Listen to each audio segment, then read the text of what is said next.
تو خدا کا خوف کرو، مکر و ریا سے کام نہ لو، اسلام پہ چلنا سیکھو یا پھر اسلام کا نام نہ لو۔ ہے قول محمد قول خدا، فرمان نہ بدلا جائے گا، بدلے گا زمانہ لاکھ مگر قرآن نہ بدلا جائے گا۔ ابتدائے اسلام سے لے کر اب تک نہ جانے کتنے طوفان اٹھے، مصائب و آلام کے کس قدر پہاڑ ٹوٹے امت مسلمہ پر، اہل اسلام پر، لیکن آج تک الحمد سے لے کر والناس تک ایک لفظ بھی کوئی نہ بدل سکا ہے اور نہ بدل سکے گا۔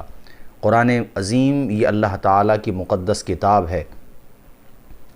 اِنَّا نَحْنُ نَزَّلْنَا الذِّكْرَ وَإِنَّا لَهُ لَحَافِظُونَ، یہ اللہ تعالیٰ کا فرمان ہے۔ اللہ کا فرمان ہونا ہی بہت بڑی بات ہے، اور اس فرمان میں بھی اللہ کی تاکید ہے، یعنی بہت مؤکد انداز میں رب نے فرمایا بے شک ہم نے نازل کیا، وَإِنَّا لَهُ لَحَافِظُونَ، اور بے شک ہم ہی ضرور اس کی محافظ ہیں۔ خدا نہ خواستہ ہزار بار خدا نہ خواستہ اگر کوئی کلام مجید کے تحفظ کے لیے کھڑا نہ بھی ہو، تب بھی یہ قرآن پاک مٹنے والا نہیں، اس میں رد و بدل ہونے والا نہیں۔ لا تبدیل لکلمات اللہ، اللہ فرماتا ہے میرا فرمان، میرا حکم، قرآن مجید کی آیتیں، اللہ قرآن مجید کے کلمات یہ بدلتے نہیں، یعنی اس میں تبدیلی ناممکن ہے۔ یہ اللہ کا کلام ہے، اس کو کوئی بدل ہی نہیں سکتا، امپوسیبل ہے، یہ محال ہے، ایسا ہو ہی نہیں سکتا۔ ایک ملعون مرتد وسیم ملعون تو کیا، کوئی بھی یہ بات کہے گا وہ ریجیکٹ ہوگی، اور ہم سپریم کورٹ سے بھی پوری امید کرتے ہیں کہ یہ ریجیکٹ ہی ہونا ہے، چونکہ یہ اس کے دائرے جوڈیشری کے دائرے سے باہر کی چیز ہے۔ اس میں جوڈیشری کا ٹائم ویسٹ کرنا ہے، سپریم کورٹ کا ٹائم ویسٹ کرنا ہے، اس لیے جرمانہ بھی دینا ہوگا اس کو، ہم یہ امید کرتے ہیں سپریم کورٹ سے۔ یہاں پر مجھے ایک بات اہل اسلام سے بھی عرض کرنا ہے کہ احتجاج کے جو طریقے ہم لوگ جاری رکھتے ہیں وہ اپنی جگہ ہیں، ہم نے بھی اس کو پسند کیا کرتے بھی ہیں، لیکن احتجاج کا ایک طریقہ یہ بھی ہے کہ آپ اگر ناظرہ خواہ ہیں، آپ کا ناظرہ کمزور ہو گیا ہے تو آپ پھر سے اپنا ناظرہ مضبوط کیجئے اور قرآن مجید کی تلاوت کیجئے۔ ایسے ہی آپ حفاظ ہیں اور آپ کے حفظ میں کچھ کمزوری آئی ہے تو آپ بھی محنت کیجئے۔ یہ بھی احتجاج کا ایک بہترین عمل ہے کہ ہم قرآن مجید کو سینوں میں محفوظ کریں، اپنے گھروں کی فضاؤں کو، اپنے محلوں کی فضاؤں کو، اپنی آبادیوں کی فضاؤں کو قرآن پاک کی تلاوت سے معمور کریں، چونکہ جہاں جہاں قرآن مجید کی تلاوت ہوتی ہے وہاں وہاں اللہ کی رحمت نازل ہوتی ہے۔ تو میں خواتین سے، حضرات سے، تمام احباب سے یہ گزارش کرتا ہوں کہ زیادہ سے زیادہ قرآن مجید کی تلاوت کریں، صبح و شام قرآن مجید کی تلاوت کریں، اور جن آیات کی اس نے بات کی ہے ان آیات کا جواب پہلے ہی سے علماء ذوی الاحترام، چونکہ مستشرقین نے بھی یہ اعتراضات اس طرح کے کیے تھے تو دیتے آئے ہیں، ابھی بھی اس کے جوابات دیے جا رہے ہیں، دیے جا چکے ہیں۔ آپ کسی بات کو سیاق و سباق سے کاٹ کر کے بیان کریں گے تو اس کا ارتھ ہی بدل جائے گا۔ لہٰذا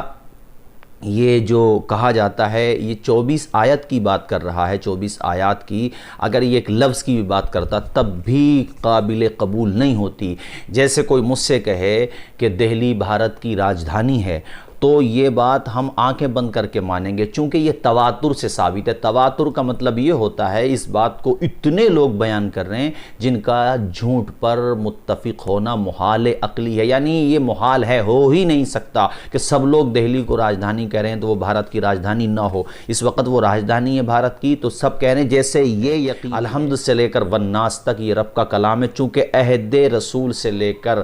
آج تک، عہد صحابہ، تابعین، تبع تابعین اور آج تک اس قرآن پاک کو اتنے لوگوں نے بیان کیا، پڑھتے آئے، حفظ کرتے آئے کہ قرآن پاک جوں کا تو محفوظ ہے۔ اس زمانے میں جو نظام تھا حفظ کرنے کا یا سوکھی ہوئی ہڈیوں پہ لکھنے کا، کھجور کی چھالوں پہ لکھنے کا، دباغت دینے کے بعد چمڑے پہ لکھنے کا، اس زمانے میں جو طریقہ مروج تھا اس لحاظ سے پھر سینوں میں وہ محفوظ کر لیا کرتے تھے۔ نگاہ نبوت کے فیضان کا عالم یہ تھا کہ حضور پاک صلی اللہ علیہ وسلم نے حضرت ابو ہریرہ رضی اللہ تعالیٰ عنہ کے لیے دعا فرما دی حفظ کی، یعنی اللہ ان کا حافظہ بہتر کر دے، تو ان کو 6000 سے زیادہ احادیث تو ان کے مرویات میں موجود ہیں، اندازہ لگائیے گا آپ، اس کے علاوہ اور بھی۔ تو ایسے ان لوگوں کے حافظے بہت اچھے تھے۔ اور پھر جب قرآن پاک جمع کیا گیا، حضور پاک کے زمانے ہی میں تھا، لیکن جب جمع قرآن کا آغاز ہوا سیدنا ابوبکر صدیق کے دور ہی میں آغاز ہو گیا۔ حضرت عمر فاروق اعظم، حضرت عثمان غنی، اس نے 3 خلفاء کا ذکر کر کے ان کی شان میں توہین نہیں، ان کی ہی شان میں توہین نہیں کی ہے، بلکہ مولا علی شیر خدا کی شان میں بھی توہین کی ہے، چونکہ مولا علی شیر خدا تینوں کی اقتداء میں نماز پڑھتے رہے،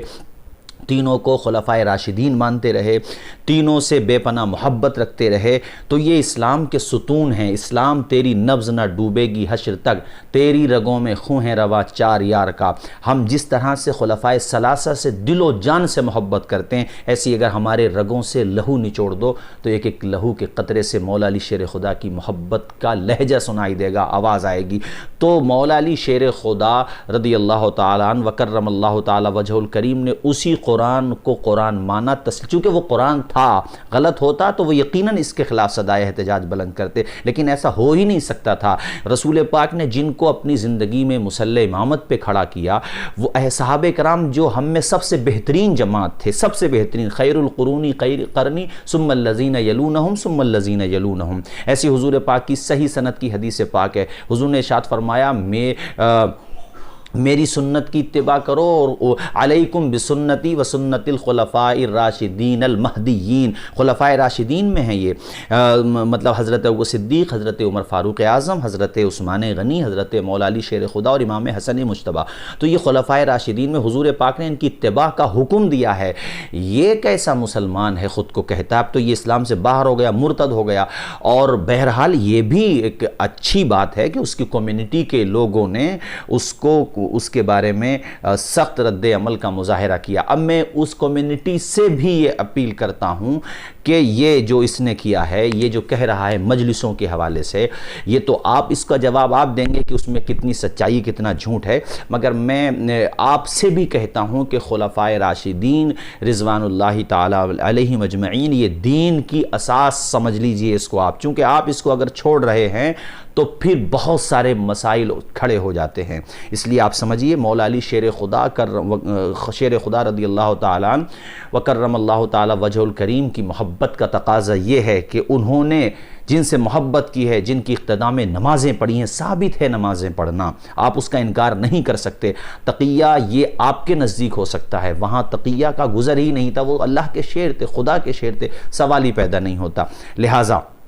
بہرحال میں اس کی تو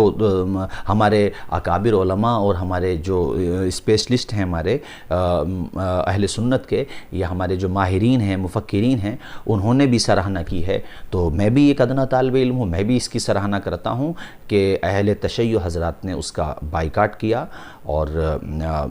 اس کا جو ہے یہ ایک طریقے سے بہت بہتر اقدام ہے، قابل ستائش ہے۔ تو عرض یہ کرنا چاہتا ہوں، پھر میں اسی شعر پہ اپنی بات ختم کرتا ہوں کہ ہے قول محمد قول خدا، فرمان نہ بدلا جائے گا، بدلے گا زمانہ لاکھ مگر قرآن نہ بدلا جائے گا۔